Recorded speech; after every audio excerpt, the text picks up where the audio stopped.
메시아 창업 노하우를 공개합니다. 메시아 창업 노하우를 공개합니다. 라는 제목으로 함께 하나님 말씀을 나누도록 하겠습니다.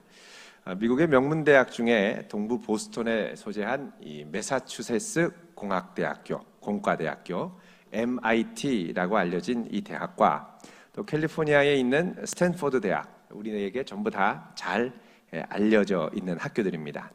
이들 대학들은 학문적인 수준에 있어서도 자타가 공인하는 세계 최고의 명문대학입니다만 이들이 명문대학인 또 다른 중요한 이유가 있습니다. 그것은 이 대학들이 창업에 있어서도 세계 최고의 수준이기 때문에 그렇습니다. 그동안 이 두 학교 출신들이 만들어낸 일자리는 무려 760만 개에 이르는 것으로 집계됩니다. 스탠퍼드 대학의 척 애슬리라고 하는 분이 2012년 스탠퍼드 대학의 경제적 영향력이라는 이 제목으로 분석한 리포트에 따르면 1930년에서 2010년까지 졸업생 14만 명 중에서 창업을 시도해서 창업을 한 이 졸업생들이 무려 39,900명, 4만 명이니까 전체 4분의 1이 가까이 됐죠. 또 이들 기업이 창출한 일자리가 무려 540만 개나 된다고 평가를 내렸습니다. 또 동문들이 창업한 이 기업들의 연간 매출액은 연 2조 7천억 달러였습니다. 자, 이들 기업을 묶어서 하나의 국가로 보고 한 국가의 GDP, 매출을 국내 총생산인 이 GDP로 간주를 한다 그러면 영국이 2013년에 2조 8천억 달러였습니다. 그러니까 영국 바로 다음에 경제 규모가 큰 세계 7위 국가가 됩니다. 또 미국의 비영리단체 카우프만 재단이 2009년 이 MIT의 경제 영향력을 분석해서 발표한 결과에 따르면 MIT 출신 이 졸업생들이 창업한 기업이 무려 25,800개나 됐고 이들이 창출한 일자리가 220만 개, 매출은 최소 2조 달러를 웃도는 것으로 집계가 나타났습니다. 국가로 치면 이들은 세계 11위 경제 규모인 한국의 GDP, 한국이 2013년에 1조 5천억 달러였습니다. 그런데 이 MIT에서 창업한 이들의 매출을 총액을 합치면 2조 달러를 넘는다는 거죠. 그러니까 상당히 영향력이 큰 것으로 나타났습니다. 그래서 이들 대학의 이 명문대학들에 진학하는 대학생들은 입학할 때의 마음가짐이 다른 이들과 달리 좀 특별하다고 합니다. 어떤 마음이냐? 자기들은 세상을 바꿔야 할 사명이 있고 세상을 바꿀 수 있는 아이디어도 있고 이것으로 세상을 바꾸고 더 나은 세상을 만들겠다. Make the better world 이렇게 얘기를 하죠. 더 나은 세상을 만들겠다라는 마음을 갖고 도전한다는 것입니다. 자, 이것은 오늘날 우리 사회에 아주 신선한 충격을 줍니다. 우리 사회에서 많은 학생들이 명문대학에 가려고 하는 이유가 무엇입니까? 많은 경우에는 다른 사람들이 부러워할 만한 좋은 직장, 특별히 안정된 직장을 얻고 싶어서 가는 이유가 큽니다. 그런데 이 주변에서 저는 세상을 바꾸기 위해 가요 이렇게 얘기하면 좀 이상한 아이로 봅니다. 너 아직 너무 이상적으로 생각하는구나 이렇게 생각을 한다는 것이죠. 왜 그렇습니까? 다들 뜯어 말리려고 그래요. 저 창업할래요? 그럼 다 뜯어 말리려고 그래요. 왜 그러냐? 창업을 하면 망한다는 생각이 있기 때문에 그렇습니다. 창업을 하면 별로 별 볼 일 없다라는 생각을 많이 하기 때문에 그렇습니다. 최근 한 통계에 따르면 우리나라에서 창업을 하면 보통 한 10년 이상 가기가 어려운데 10개를 창업을 하면 8개가 10년 안에 다 문을 닫는다고 합니다. 5곳 중 4곳은 얼마 지나지 않아서 문을 닫는 것입니다. 조금 잘 되는 업종이 있다 그러면 그리로 다 몰리죠. 카페만 해도 보십시오. 주변에 얼마나 커피숍들이 많이 생겼습니까? 많이 생기는 만큼 또 많이 문도 닫습니다. 자, 그런데 이런 불황 가운데도 하여간 잘 되는 창업 아이템이 하나 있습니다. 여러분 오늘 잘 생각해 보시고 들어보시고 생각해 보시길 바랍니다. 그런데 이 업종은 사람들 사이에 많이 알려져 있질 않아요. 아는 사람만 압니다. 조금 깊이 들어가면 더 확실하게 알 수가 있습니다. 너도 나도 창업한다고 아주 막 치열하게 덤벼드는 건 아니지만 그래도 아름아름 알아서 꽤 많은 사람들이 성공을 거두고 있습니다. 그 아이템은 바로 메시아 교주 노릇하는 것입니다. 좀 고상한 용어로 얘기하면 신흥종교의 교주가 되는 것입니다. 교주로 창업을 하는 거예요. 자, 이 말을 들으면 어떤 분들은 아이 무슨 엉뚱한 말씀을 하시나, 그 말도 안 되는 소리, 어떤 정신 나간 사람이 자기를 메시아라고 하고 나타나겠어? 라고 합니다만, 예수님 시대도 엄청나게 많이 나타났고 우리나라에도 꽤 많이 창업하고 꽤 많이 성공했습니다. 그동안 우리나라에서 메시아 창업에 도전해서 간판을 내건 분이 200명이 이상 됩니다. 많은 분들이 창업을 했죠.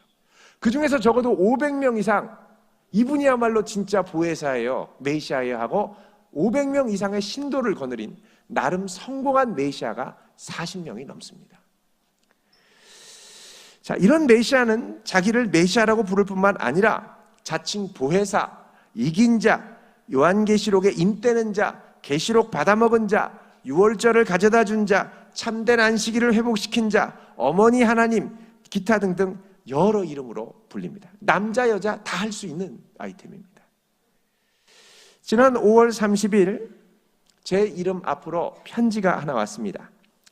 편지의 수신자를 봤더니 from 하나님 이렇게 되어 있습니다. 이게 무슨 말이냐? 하나님이 어떻게 나한테 편지를 보내냐? 하나님이 어디서 편지를 보내셨을까? 하나님 주소를 봤더니 서울시 동작구 신대방동에 계셨습니다. from 하나님 이렇게 해놓고 저한테 양형주 목사 이렇게 to 양형주 목사에게 이렇게 보낸 거예요. 이상하다. 그 봉투를 열어봤더니 새롭게 창업하신 30대 후반의 여자 보혜사였습니다. 보낸 편지의 내용은 보니까 산만하기는 했지만 결국 뭐냐? 자기가 메시아고 자기가 다시 오신 보혜사고 2세 뿌리로 오신 분이다. 이런 내용입니다. 역시 혹시 이제 이런 전단지나 편지를 받으시면 여러분 기분 나빠서 버리시는 분들이 대부분이겠습니다만, 이 편지를 몇 개만 좀 모아보면 우리나라에서 말하는 소위 자칭 메시아들이 주장하는 아주 공식적인, 거의 공식적인 창업 노하우들이 그 안에 배어 있습니다. 그래서 이번 주 또 다음 주는 이 자칭 메시아로 창업할 수 있는 창업 노하우 비밀을 좀 공개하려고 합니다. 잘 듣고 여러분, 창업할 수 있으면 창업하라는 것이 아니고 이렇게 창업하는 분들을 경계하라는 뜻입니다. 먼저 오늘 말씀을 한번 보도록 하겠습니다. 23절 보면 이렇게 말씀하죠. 같이 읽습니다. 시작. 그때에 사람이 너희에게 말하되 보라 그리스도가 여기 있다 혹은 저기 있다 하여도 믿지 말라. 아멘. 자, 마지막 때가 되면 사람들이 그리스도가 있다. 자, 그리스도는 이제 헬라어로 그리스도고 히브리어로는 메시아라고 합니다. 메시아. 자, 가짜 메시아, 가짜 보혜사, 가짜 재림주들이 나타나서 야, 진짜 참된 보혜사가 여기 있어. 아니야, 참된 메시아가 여기 있어. 참된 재림주가 저기 계셔. 많이 얘기를 할 텐데 이 말에 미혹되지 말라는 것입니다. 이거 잘못 믿고 가짜 메시아에 빠졌다가 인생을 망친 분들이 많습니다. 이혼하게 되고요, 가족들 내팽개치고요, 돈 다 갖다 바치게 되고요, 인생이 피폐하게 됩니다. 우리나라에만 가짜 재림주가 200명이고 또 이 200명 밑에 가짜 재림주 밑에서 그 가짜 재림주의 행태를 보면서 나도 재림주 해야지라고 벼르면서 창업 준비하는 분들까지 하면 꽤 많은 예비 메시아들 많이 있습니다. 우리나라의 많은 이단들을 보면 끊임없이 그 이단이 끝나고 나면 거기서 나온 또 다른 창업주, 또 다른 메시아들이 계속해서 쏟아져 나오더라는 것이죠. 그리고 어떤 교파든지 교주가 늙으면 메시아 창업 준비를 하는 다음 선두주자들이 몇몇 있는데 죽자마자 선두주자들이 튀쳐나오면서 몇몇 이 이단 종파들로 갈라지는 현상들이 종종 일어납니다. 그게 이제 갈라져 나올 때 뭐라고 그러냐? 내가 진짜 보혜사다, 내가 진짜 메시아다 이러면서 막 나오는 것이죠. 그래서 24절에 보면 이렇게 말씀합니다. 같이 읽습니다. 시작. 거짓 그리스도들과 거짓 선지자들이 일어나 큰 표적과 기사를 보여 할 수만 있으면 택하신 자들도 미혹하리라. 자, 여기 보면 거짓 그리스도, 거짓 선지자들 일어나서 큰 표적과 기사를 보인다는 겁니다. 이단들은 두 종류의 이단이 있습니다. 보여주는 이단, 큰 기적과 이적을 막 이게 보여주면서 진짜인 것처럼 막 얘기하는 이단들. 또 어떤 이단들은 큰 기적과 이적만 나타나야 하나님 살아계시냐? 진리인 말씀을 붙잡아야 돼. 그리고 말씀을 왜곡하는 이단들이 있다는 것입니다. 자, 이런 이단들이 와서 뭐라고 그러냐면 24절 끝에 할 수만 있으면 택하신 자들도 미혹하리라. 이미 택함 받고 구원받은 성도들을 주로 타겟으로 해서 미혹한다는 것입니다. 그게 얼마나 미혹들이 많은지 모릅니다. 인문학 강좌라는 이름으로 미혹하고요, 또 문화센터 같은 데서 여러 가지 모양으로 미혹하고요, 참 많습니다. 그런데 믿는 사람들을 빼온다는 거예요. 왜 그러냐? 믿는 사람들은 이미 성경을 알고 있고 그 성경을 아주 기가 막힌 것처럼 왜곡시켜서 끌어당기기에 참 쉽기 때문에 그렇습니다. 이들이 이렇게 길을 쓰고 노력하는 이유가 있습니다. 그것은 이들이 참된 복음을 잃어버렸기 때문에 그렇습니다. 우리가 예수 믿고 구원받는 건, 예수 믿고 구원받는 것, 예수님께서 나를 위해 십자가에 죽으시고 내 죄를 사해 주신 걸 믿고 예수님의 공로로 구원받는 건데, 이단 종파에 빠지면 그 다음부터는 예수님의 피로, 예수님의 보혈의 공로로 구원받는 게 아니라 내 힘과 노력과 자기 공로로 구원받는 겁니다. 열심히 해야 14만 4천에 들어갈 수 있고, 열심히 해야 낙오되지 않는다는 이 각박감 때문에 막 가서 빼오라는 거예요. 미혹해 오라는 거예요. 추수꾼이 되어 오라는 거예요. 그러니까 막 가가지고 열을 다해서 하는 것이죠.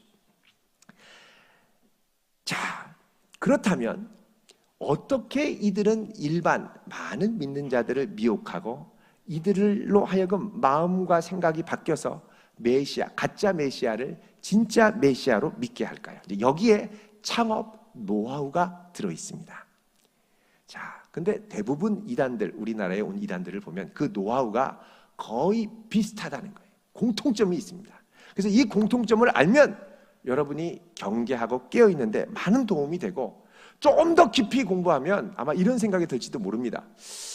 나도 메시아를 한번 해볼 수 있겠는데, 이런 생각이 들면 빨리 저를 찾아오십시오. 상담이 필요합니다.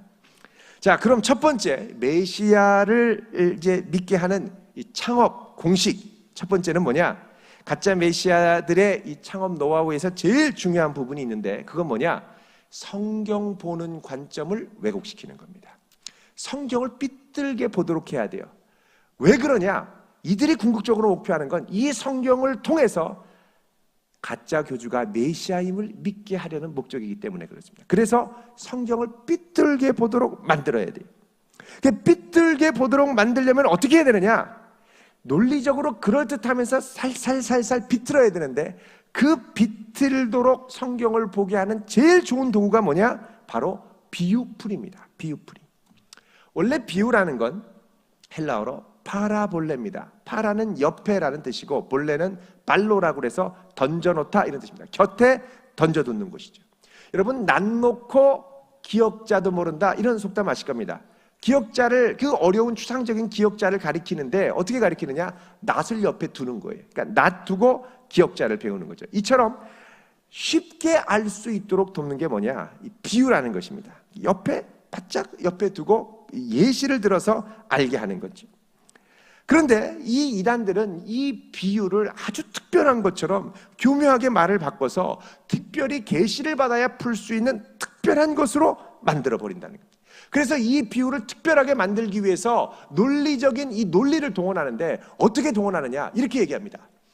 제일 먼저 성경 보는 관점을 비틀기 위해서 이렇게 얘기합니다. 여러분, 성경의 구성을 보면 크게 세 가지로 나눌 수가 있습니다.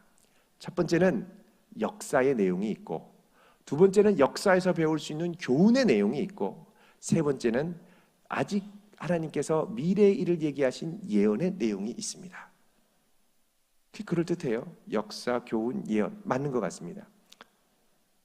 그런데 이 예언 중에는 성취된 예언이 있고 성취되지 못한 마지막 시대에 이루어져야 할 예언이 있습니다.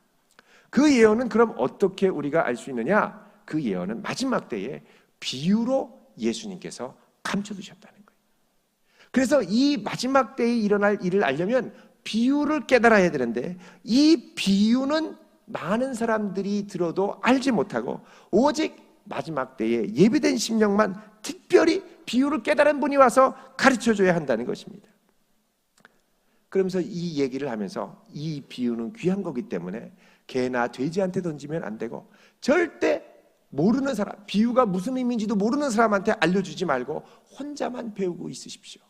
절대 비유 배우는 동안 다른 사람에게 얘기 못하게 합니다. 인터넷 좀만 검색해도 이 비유의 내용이 뭐가 잘못됐는지 반증 자료가 수두룩빽빽 인터넷에 깔렸는데도 그거를 못 보게 합니다. 자, 여러분, 성경의 내용이 역사, 예언, 교훈 들어있는 거 맞죠? 그런데 제일 중요한 게 빠졌습니다. 성경의 핵심은 복음입니다.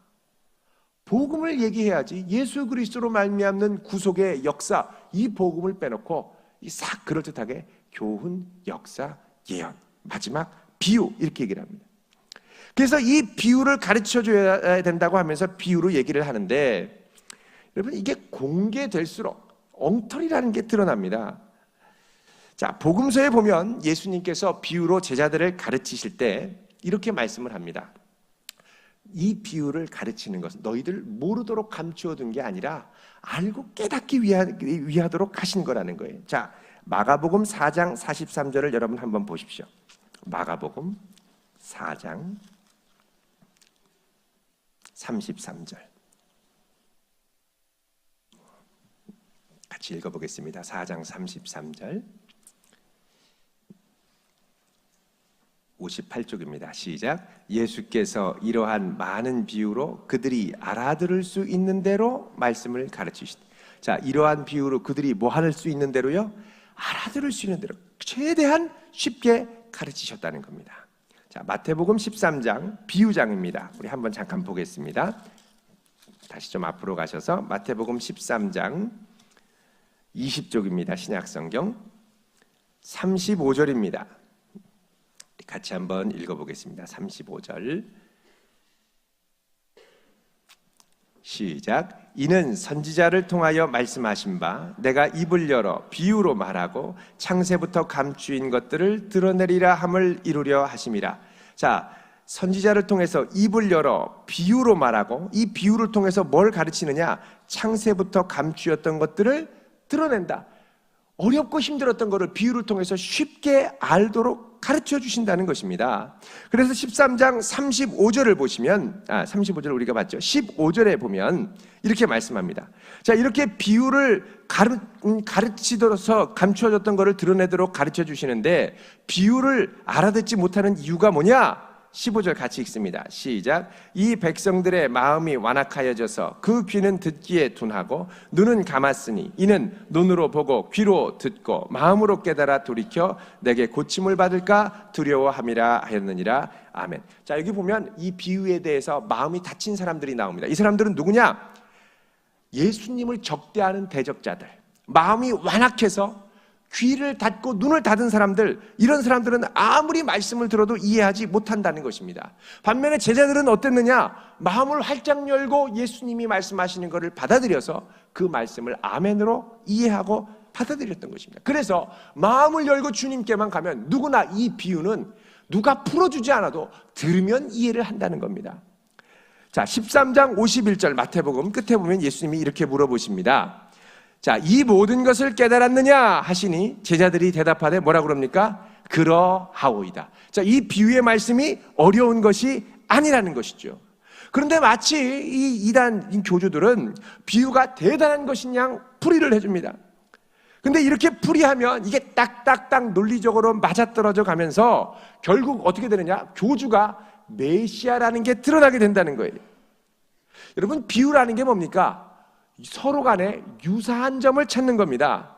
이 유사한 점은 유사한 것으로 끝나야지 유사한 것이 같다라고 생각하면 안 된다는 겁니다.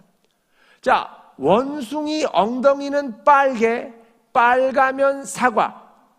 이게 5천만 대한민국 국민의 비유풀이 기초입니다. 원숭이 엉덩이는 빨개, 빨가면 사과. 자, 원숭이 엉덩이와 사과가 갖고 있는 공통점이 뭡니까? 빨갛다는 거예요. 빨갛다고 해서 원숭이 엉덩이가 사과가 아니라는 거예요. 사과가 원숭이 엉덩이가 아닙니다. 원숭이 엉덩이가 빨간 것 같이 사과도 빨개 이렇게 얘기한다는 것이죠. 그런데 이게 A가 갖고 있는 특성을 B로, B가 갖고 있는 특성을 C로, C가 갖고 있는 특성을 D로 이러면서 결국은 메시아를 교주로 탈바꿈한다는 거예요. 교주를 메시아로 탈바꿈시킨다는 거예요. 이런 겁니다. 우리가 잘 아는 원숭이 엉덩이는 빨개, 빨가면 사과, 사과는 맛있고, 맛있으면 바나나, 바나나는 길어, 길으면 기차, 기차는 빨라, 빠르면 비행기, 비행기는 높아, 높으면 백두산. 그러니까 원숭이 엉덩이가 비유풀이를 끝내고 나니까 뭐가 됩니까? 백두산이 되는 거예요. 이걸 보고 원숭이 엉덩이 속에 감추어진 비밀을 발견했어. 이건 백두산이야. 신령하고 영롱한 백두산이야. 그 가운데 폭파인 거는 천지야, 천지. 이렇게 얘기를 할 수 있다는 거예요. 여러분, 이게 우습지만 비유풀이를 논리적으로 착착착 끌고 가다 보면 그런 결론에 다다르게 된다는 거예요. 근데 이제 문제는 그 다음입니다, 여러분. 백두산이 이제 끝까지 이제 원숭이 엉덩이에서부터 백두산까지 가는데 우리나라의 이 비유풀이는 백두산으로 보통 끝납니다. 그 뒤에는 여러 가지 다른 속설들과 지류들이 있어요. 자, 이것으로 다른 메시아들이 나오는데 예를 들면 이런 겁니다. 자, 높으면 백두산, 백두산 다음에 백두산은 뾰족해, 뾰족하면 바늘, 바늘은 무서워, 무서우면 벌레, 벌레는 더러워, 더러우면 똥. 이렇게 끝나는 거예요, 비유풀이가. 근데 또 다른 설이 있습니다.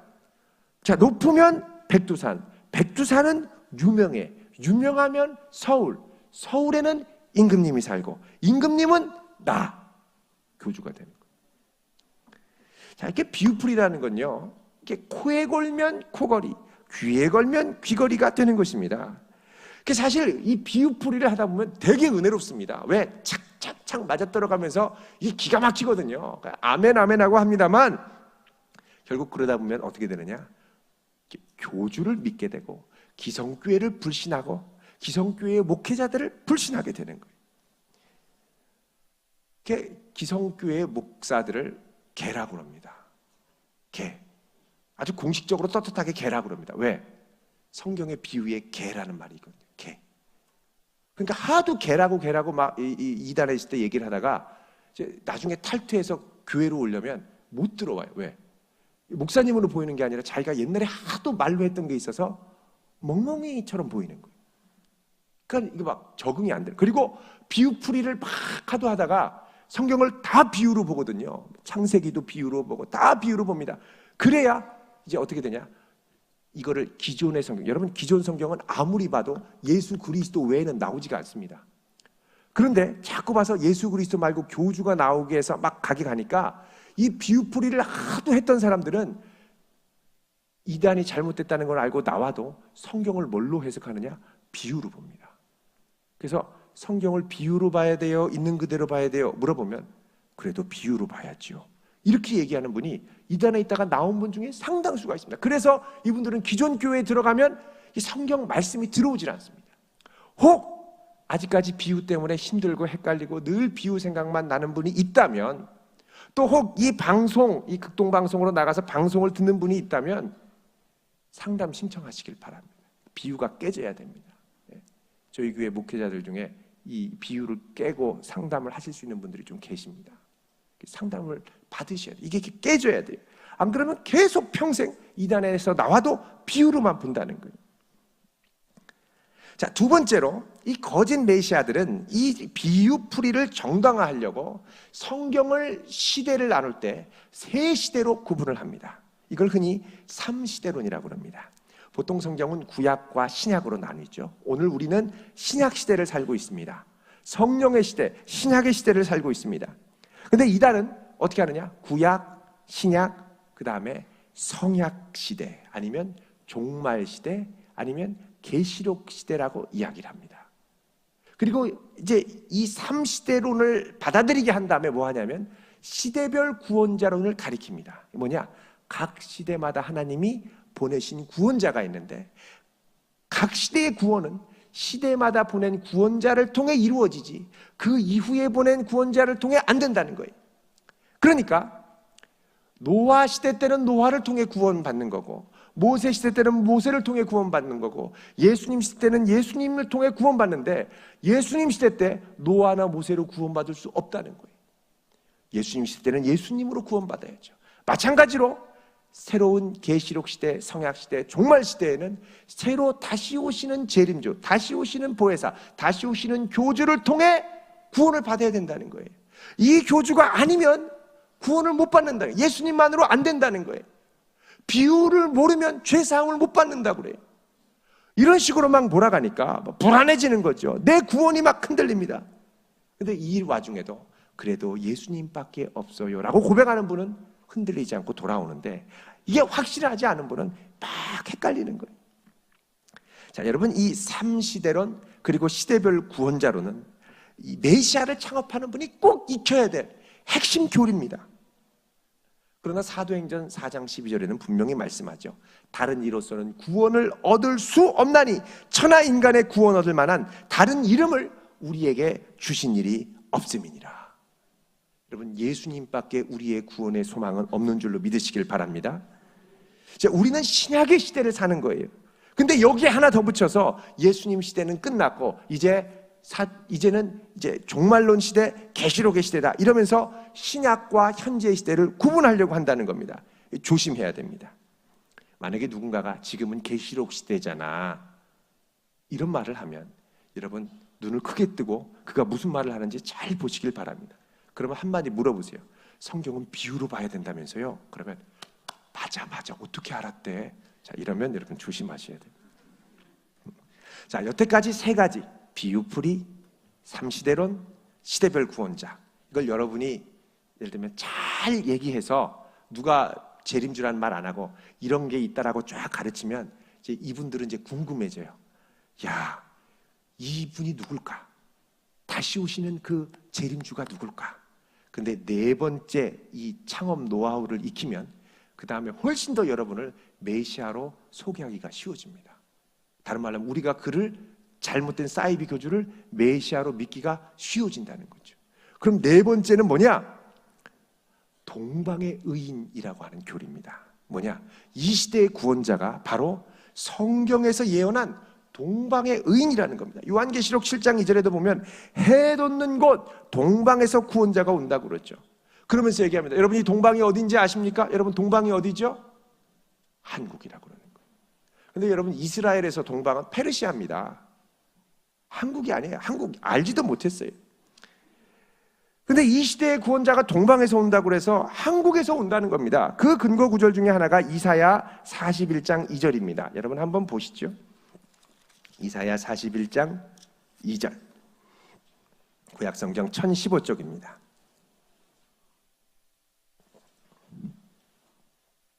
같이 읽어보겠습니다. 41장 2절 시작. 누가 동방에서 사람을 일깨워서 공의로 그를 불러 자기 발 앞에 이르게 하였느냐? 열국을 그의 앞에 넘겨주며 그가 왕들을 다스리게 하되 그들이 그의 칼에 티끌 같게 그의 활에 불리는 촉에 같게 하매. 아멘. 자, 여기 보면 누가 동방에서 사람을 깨워 공의로 그를 불러 자기 발 앞에 이르게 하겠느냐? 그러면서 동방이다.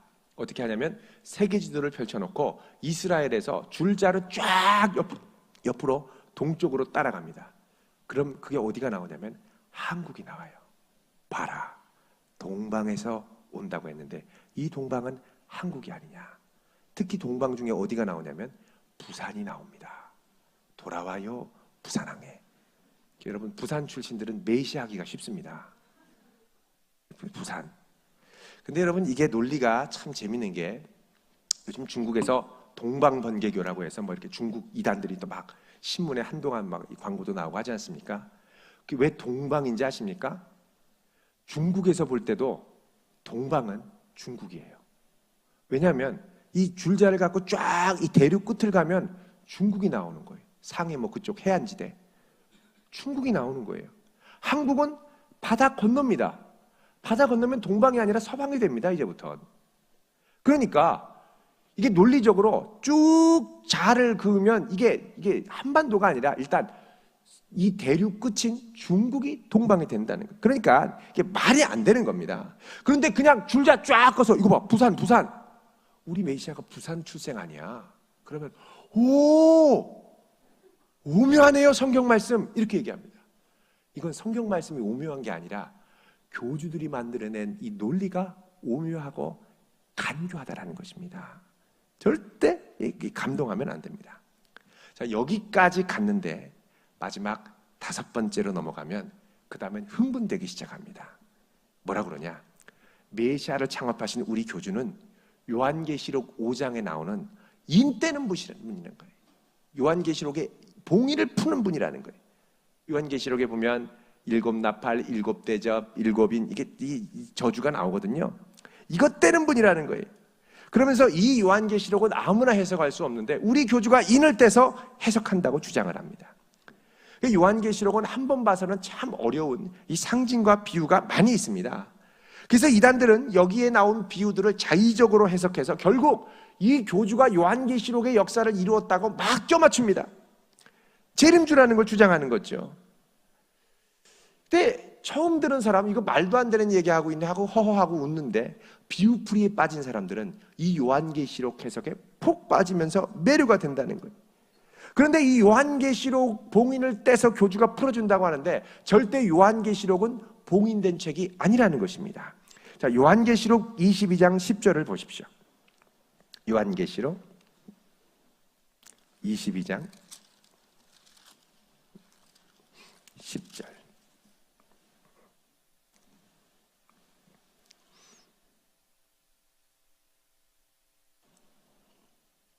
같이 읽습니다.